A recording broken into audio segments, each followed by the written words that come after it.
Pensacola, proud to be an affiliate of the Fox Broadcasting Company. Welcome to the 1987 Race to Dauphin Island. This is an exclusive presentation of WPMI TV 15, sponsored in part by Coastal Ford, the Baldwin County School of Cosmetology, Pepsi-Cola, distributed by Buffalo Rock, Climate Control, and Don Hamilton Homes. Now sit back, relax, and enjoy the race to Dauphin Island. The region of South Alabama surrounding Mobile Bay is renowned for its natural beauty and graceful lifestyles. However, it is in the solitary month of April that this normally quiet and peaceful region literally explodes into a mass celebration of vibrant color and breathtaking beauty. In the early days of April, the area is in the height of the Azalea Trail festivities, which salute the arrival of spring, along with the natural splendor of beautiful azaleas in full bloom, spreading their painterly magic over the entire area. In the final days of April, another tradition brings its own excitement to the Gulf Coast as hundreds of sailing enthusiasts cast their brightly colored boats upon the open waters of Mobile Bay for what is said to be the third largest one-day regatta in the United States, the Dauphin Island Regatta.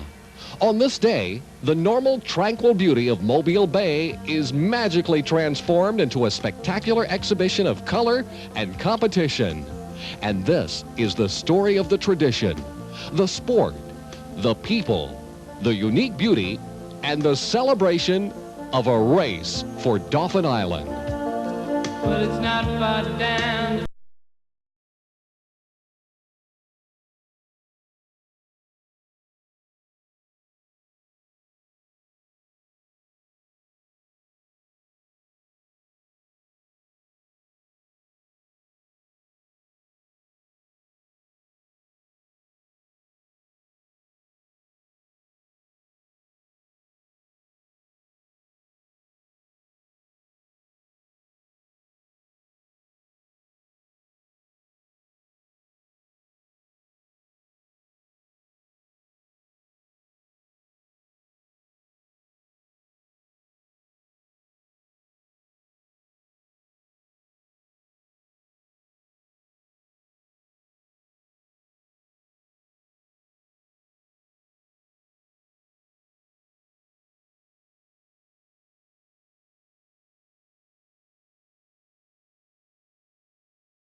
A race for Dauphin Island will continue after these messages. Takes me away to where I've always heard it. The idea for the Dauphin Island Regatta began 29 years ago when two doctors, Victor Hudson and Dixon Myers, decided that a sailboat race to the island would not only be fun, but a good way to attract tourists. In the beginning, the event was very small, with only a few racing teams participating, but as the popularity of all water sports, and especially sailing, has grown, so has the size of the race. The Dauphin Island Regatta has become an annual exciting Gulf Coast event that attracts sailors and non-sailors alike. Some even come from as far away as California and Connecticut. From the few entrants of 29 years ago, the race has grown to the incredible 290 vessels registered for this year. So you can sure bet, with an event of this magnitude and scope, a great deal of planning and preparation goes into making it successful. This year, the Lake Forest Yacht Club, located on the eastern shore, accepted the hosting responsibility challenge and met it with finesse and style. The race committee has spent numerous hours in preparation, not only organizing and planning for the entire event, but also in getting their own racing boats ready for sport. For they are above all sailors. Byron Yoder, Ski Florkowitz, John and Jeannie Adams are to be commended for their efforts. Here, Dauphin Island Race Committee members John Adams and his crew prepare his boat for the trial run in the Dauphin Island warm-up race, which is held 2 weeks prior to the actual regatta. This year, it was on April the 12th. It may seem that something that sits in the water all day would never need to be cleaned, yet the bottom of a boat gets far dirtier than one might think, and getting it clean is definitely harder than one might imagine. First, the boat is lifted very carefully and with the proper equipment out of the water. And then with old-fashioned elbow grease, the bottom and sides are scrubbed clean and slowly returned to the water. Is it worth the trouble? Well, it must be, because sailors do it all the time. And a clean boat will move smoother through the water. And remember, any advantage is, after all, an advantage. Sailing is no different from any other sport, in that in order to do your best, it is necessary to practice, plan, and be well prepared. The Dauphin Island Regatta affords sailors an excellent opportunity to familiarize themselves with the race course and their selected crews with their boats on a Sunday 2 weeks preceding the regatta with an official warm-up race. The warm-up race is especially important at this time of the year, since many of the boats that will be racing have been unused through the winter months and therefore need to be thoroughly checked out under simulated racing conditions. Everything from the structural and mechanical conditions of the vessel to the rigging and the sailcloth condition is checked and maintained where necessary. The operating and mechanical nature of sailboats makes them extremely complex, and every part has to be in perfect condition and operating order for the boat to be safe and efficient. So even if a sailboat is used almost every weekend, the warm-up race is important to ensure that under racing conditions, the boat will be in its best possible form. Many of the larger boats in the race, even though manned by an experienced skipper, are often crewed by crew persons that are not well experienced, or at least not well experienced on their particular boat. So the warm-up race gives them the chance to earn sea legs and to become familiar with the operation of the boat and the technique and temperament of the skipper during the course of actual racing conditions. These crew persons are given their assignments and positions for which they will be responsible during the real race coming up in just 2 weeks. So there isn't much time to get prepared, making the warm-up race a critical and very important part of a race to Dauphin Island. There are basically only 2 differences between the warm-up race and the actual Dauphin Island Regatta. The first difference is that there are no awards or trophies for winning. There is just the usual pride of competition and the confidence of knowing that you, your boat, and your crew are prepared for a safe and exciting race. just 13 days away. The second difference is that the course does not carry the sailors all the way to Dauphin Island. Instead, they follow the course to the famous and historical nautical landmark, Middle Bay Light, where they turn around and head back to the original start line.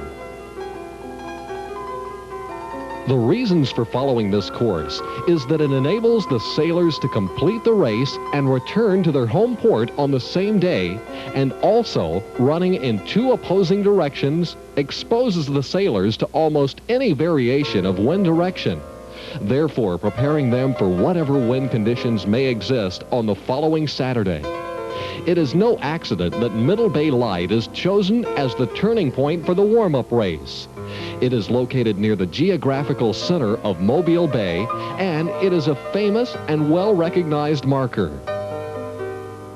The warm-up race contains all the spirit of sailboat racing, providing competition and challenge that cannot be obtained through solo sailing. As the race progresses, the sailors learn about their own strengths, tactical abilities, and gain invaluable experience through mistakes that they can avoid in the actual race. They also become familiar with the similar strengths and weaknesses of their sailing competition. But all is not such serious business. The fun, freedom, serenity, and unique beauty of sailing is ever present in the minds and in the hearts of every participant. After the warm-up race, the sailors have a chance to meet and discuss the events of the day's race, as well as the upcoming race, which is now just over the horizon.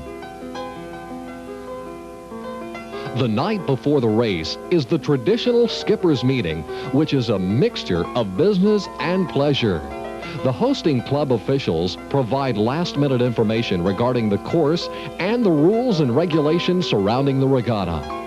This year's meeting was special because an official of the mayor's office came bearing a proclamation naming April 25th as Dauphin Island Race Day. I'm delighted to be here representing the mayor of the city of Mobile, and I brought your Commodore Ski Wolkowitz a proclamation, and I'd like to read that to you. From the city of Mobile, whereas the annual Dauphin Island sailboat race is the longest continuing running race in the Gulf Coast area, and it's in its 29th year. And whereas the race has become so popular that this year we have competition from about 400 sailing boats, and we have sailors participating from as far away as California and Texas and Connecticut. And whereas the Dauphin Island sailboat race is the third largest one-day sailing regatta in the United States. And whereas this annual event involves all of our neighboring yacht clubs, Lake Forest being the host this year, the Fairhope, the Mobile, and the Buccaneer Yacht Club. And whereas such a regatta as this will draw a tremendous number of tourists in not only in participating but in witnessing this great racing event. Now, therefore, I, Mayor Arthur Outlaw, on behalf of the city of Mobile and the members of the Mobile City Council, which I represent, is pleased to proclaim tomorrow, April the 25th, Dauphin Island Sailboat Race Day, and there you go.